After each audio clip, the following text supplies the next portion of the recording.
queria ouvir, então, professora Maria Lúcia, um pouco sobre a pergunta da Eleonora, que é quais são esses objetivos, né? Como dizia o Eli, tudo vai depender de que objetivo você quer para a sua escola. Agora, o professor que está angustiado, que pensa que a avaliação pode ser um instrumento de classificação, até de punição para ele, porque isso em algumas regiões, em algumas redes, a gente conversava um pouco antes, no intervalo, existe um receio sim do professor, de, dependendo da rede em que ele esteja inserido, que isso vá se transformar num instrumento de punição para ele ou para a escola, ou né, para o corpo docente, enfim. Esse receio é real, Tânia? Ou Maria Lúcia, perdão. Eu acho que o professor, ele procede, ele se preocupar em relação ao que vai ser feito do resultado da avaliação, né? Qual a consequência disso. Agora, por outro lado, eu volto a insistir de que os professores, principalmente se esses professores têm algum tipo de poder organizativo, eles podem tomar para si o processo de discussão dos próprios critérios de avaliação, porque o que eu vejo nessa proposta de avaliação, o risco que eu vejo nela, é quando ela é usada de uma forma externa, né? Muitas vezes os nossos sistemas educacionais, quer dizer, os sistemas tanto municipais quanto estaduais, fazem uso dessas ideias para poder transformar esses resultados ou em instrumentos de punição, ou às vezes em instrumentos de marketing do próprio governo, de marketing do próprio mandato, né? E realmente a avaliação não ser utilizada no seu valor produtivo, que é de poder os sujeitos repensarem as suas práticas, redirecionarem as suas posições e poderem criar novos pactos e novas possibilidades de caminho, né? Agora, falo sempre, tive há pouco tempo a oportunidade de trabalhar com um grupo de diretores de escola, onde nós tentávamos o tempo todo encontrar um caminho entre uma posição lamentosa e queixosa e lodosa e denunciadora, mas que não fazia caminhar, que gerava uma impotência, e uma posição autoritária que é gerada por uma onipotência reativa em relação à própria impotência, né? Onde você se localizar? Só você se perguntando o que você tem a ver e como que você pode, junto com o seu grupo, se organizar para poder mudar o que está vindo do ponto de vista externo. Tá certo, a gente volta com a Mônica. A coordenadora Tânia Volpato, do Teleposto Sesc do Paraná, pergunta se hoje as universidades já estão preparando os futuros professores para atuarem em uma escola democrática com avaliação institucional e também com uma avaliação qualitativa do aluno. Professora Vera, essa é uma questão importante. Isso já faz parte da formação inicial? Todas essas discussões de gestão democrática, de avaliação institucional, isso está lá no começo, na formação inicial mesmo do professor? Eu acho que esse é um grande desafio, não só para os cursos de formação de professores como pedagogia, enfim, mas para as licenciaturas. Porque hoje, quando tu vai fazer um projeto de escola, bem, não faz simplesmente com o professor de primeira a quarta série ou com o supervisor pedagógico, tu faz com o professor de química, de biologia, de matemática, de dança, quer dizer, e poucas pessoas que na formação inicial das licenciaturas discutem a escola como um todo, né? E o para que ensinar, os objetivos da escola, como falava bem Eli, enfim, né? E se tornarem sujeitos de um processo de construção maior, para além de simplesmente transmitir o seu conteúdo específico. Então, acho que esse realmente é um grande desafio, né, de todos os cursos de formação de professores. Eu acho que eles começam a ser repensados, né, na sua estrutura inicial, mas eles têm que avançar muito ainda em relação a isso. Porque realmente os professores, eles chegam numa rede, chegam numa escola e eles nem sempre estão preparados para pensar essa rede ou essa escola como um todo. Ainda né? estão com a ideia de transmissão de conteúdos, como dizia o Eli. Exatamente. Eles mesmos tiveram na universidade simplesmente aquele conteúdo específico que eles vão passar. Então, essa é uma grande questão. E eu gostaria de trabalhar junto com isso a questão da escola como responsável pelo seu sucesso e pelo seu fracasso. Sabe? Eu acho que essa é uma questão muito importante. Então, quando se pensa, por exemplo, em formação inicial, como era essa pergunta, eu também fico pensando, bem, todos os responsáveis, uma grande rede que é responsável com inúmeras políticas, né, para a gente pensar naquilo que nós batemos aqui em diversos momentos como sendo a qualidade da escola, quer dizer... Bem, mas aí quando tu faz uma avaliação, muitas vezes via certificação de aluno ou professor, tu acaba responsabilizando um único sujeito pelo sucesso ou fracasso, né, de uma instituição, e quando na verdade tem todo um sistema que ele é público, nacional, estadual ou municipal, enfim, que tem que dar condições também materiais para que a qualidade ocorra, né? Então... Tá certo. A Maria José do Maranhão já aguarda. Olá. Sou Maria José Barreto, do Teleposto de Bacabal, Maranhão.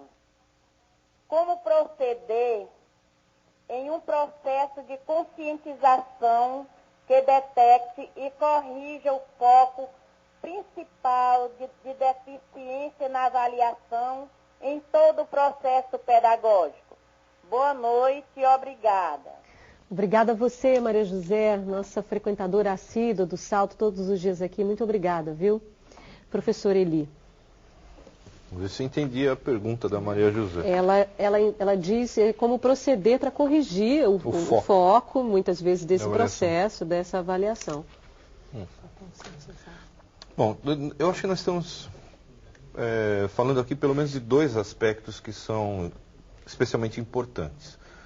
Um diz respeito a procedimentos, quer dizer, nós temos meios, oportunidades, subsídios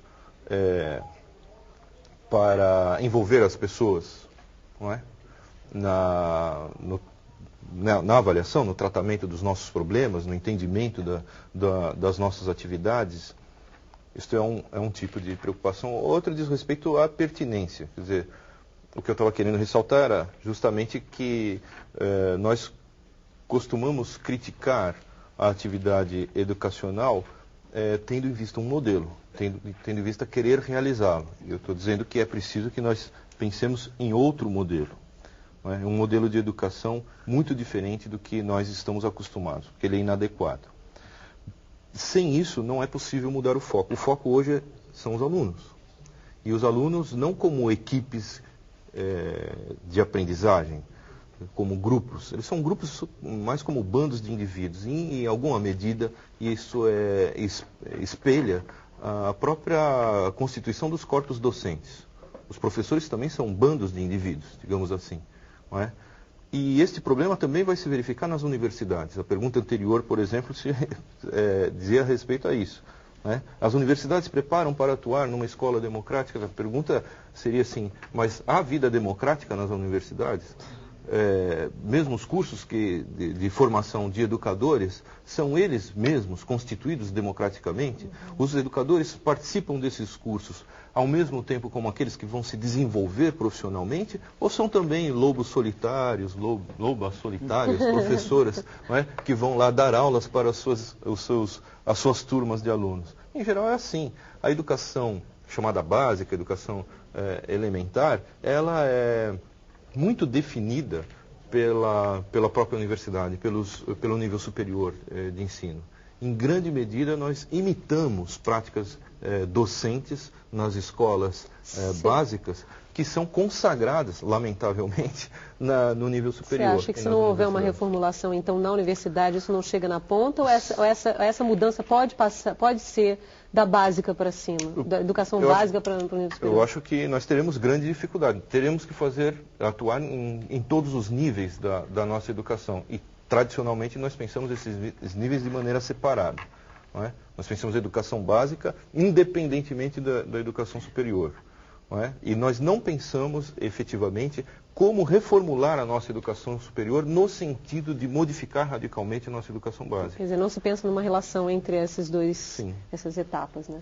Sim, mas a educação básica pode dar uma grande contribuição para melhorar a universidade. E isso eu acho que precisa ser enfatizado. Nós estamos acostumados a pensar somente o contrário. Tá certo.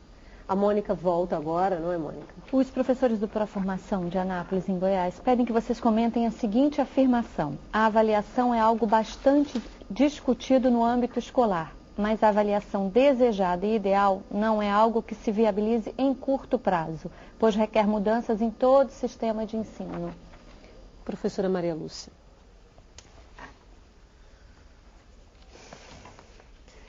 Olha, realmente, a mudança de concepção de avaliação, ela não se faz a curto prazo, não vai se fazer a curto prazo, até porque, como ele falou, como a Vera também falou, existe uma necessidade de se mudar a concepção de avaliação, a concepção de formação de professor, a concepção de educação, a concepção de escola, né?